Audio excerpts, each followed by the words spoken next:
The city of Milwaukee recording its first homicides of 2021.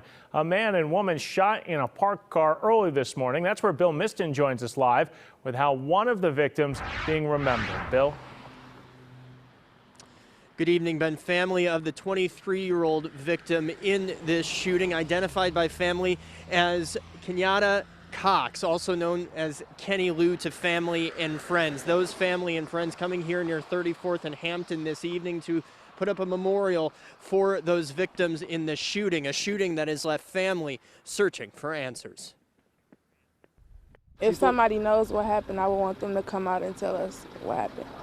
To be able to speak out about what happened, because nobody deserves this. A memorial of balloons, candles, and posters with well wishes and photos growing in the snow along West Hampton. That stretch between 34th and Mother Daniels lit up by flashing lights early Saturday morning as paramedics worked to save the lives of a man and woman found shot in a parked car. The 23-year-old man and 22-year-old woman died at the scene. Relatives of the man identifying him as Kenyatta Cox, who went by Kenny Lou, an aspiring rapper remembered as sweet and inspiring.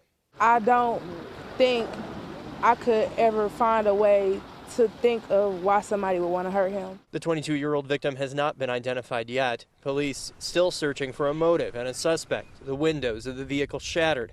Police say both victims were shot multiple times. I'm just lost for words.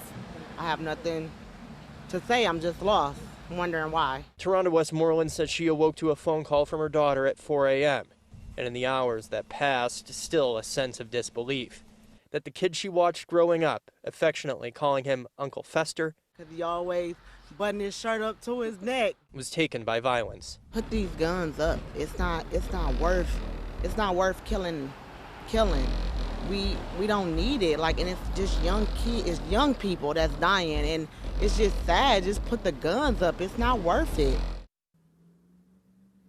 And two families mourning tonight after that shooting early this morning. Police are asking anyone with information or tips that can lead to a suspect in this shooting to call Milwaukee Police or Crime Stoppers if you wish to remain anonymous. Reporting live near 34th and Hampton, Bill Miston, FOX6 News. Just like that, 2 days into 2021, we got two homicide victims. Bill, thank you.